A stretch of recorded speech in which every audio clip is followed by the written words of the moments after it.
without you, baby, but you're still on my lawn.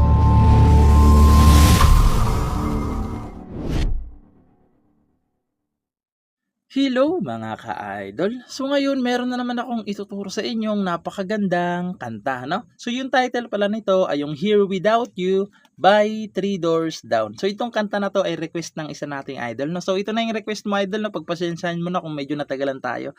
Tapos yung isa mong request, gagawan pa natin ng tutorial ulit, kakabisaduhin muna natin, ano? So kasi ito is medyo kabisado natin ng onte yung lyrics. Okay, so ito na yun, sana magustuhan mo, idol, no? So ngayon, dito muna tayo sa kanyang strumming. So yung strumming pattern is magiging dalawang klase. Okay, magiging dalawang klase yung strumming pattern natin dito sa kanta na to. So yung una muna is ganito lang siya. Down, down, up, up, down, down, down, up. Okay, lilipat na kaagad ng chords. Okay? Pag nasa loob naman ng open, close parenthesis yung chords, ganito na lang. Down, down, down, up. Lilipat kaagad.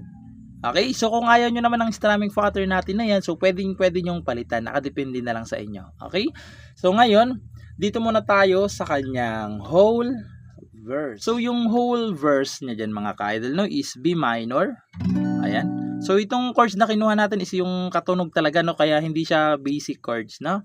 Ayan, so yung B minor, nasa second fret yung bar. Sa kanyang third fret is second string. Sa kanyang fourth fret is fourth tsaka third string. B minor. Tapos pupunta kayo ng A. So yung A sa second fret, second string, third tsaka fourth lang. Ayan yung B, A. Tapos babalik kayo ng B minor. Tapos dyan na papasok yung G na may open close parenthesis. So yung G first, second string lang sa third fret. Sa kanyang third fret naman is fifth string. Sa second fret pala, sorry, second fret, fifth string. Sa third fret, sixth string. Ayan yung G na may open close parenthesis. Tapos A ulit na may open close parenthesis na. Okay? So yung mga chords na yan, yung limang chords na yan, dalawang beses nyo silang gagawin. Okay? Pag nagawa nyo na ng dalawang beses, pupunta na kayo ng B minor. Okay? Pupunta na kayo ng B minor, A, B minor ulit, tapos G na may open close parenthesis, A na may open close parenthesis. Okay? So yan yung whole verse natin. Okay? So yan yung chords ng mga verse. So sasampulan ko kayo para mas maintindihan nyo, no? Hindi lang natin masyadong bibigkasin yung lyrics para hindi tayo makapiright. Okay? So ganito siya kapag kinantahan naman sa verse. 100 days have made me older. Na na na na na na na na na na.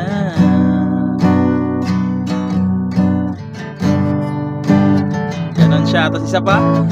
Eyes have made me colder, and I don't think I can na na na na na. Down, down, down, up, down. Tapos yung sa baba naman, yung B minor na lang. But all the miles had separate.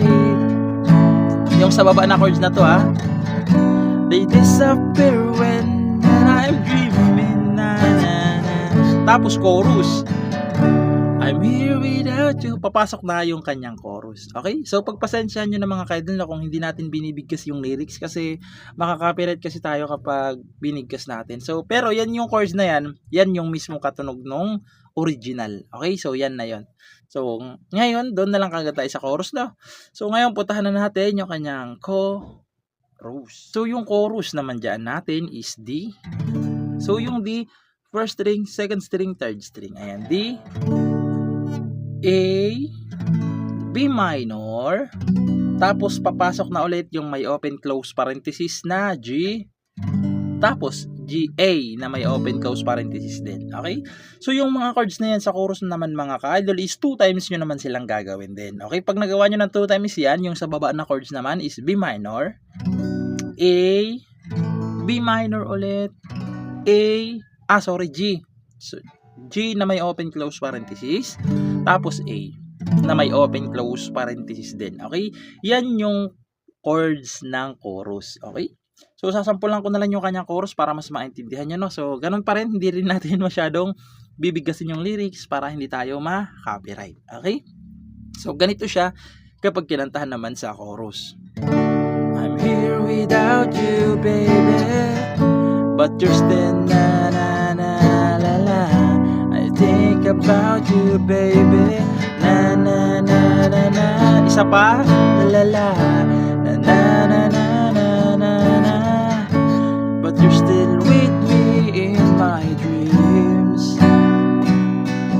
La la la la la. Tapos sa baba na chords, you and me.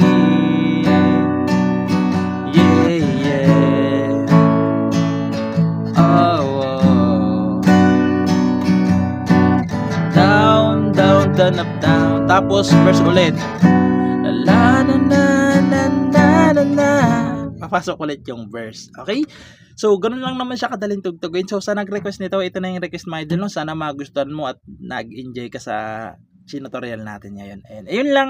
So, sa mga gustong mag-request pa dyan, comment lang kayo dyan sa baba para magawa natin ng tutorial. So, yun lang. Good luck sa mga bago nyong matututunan.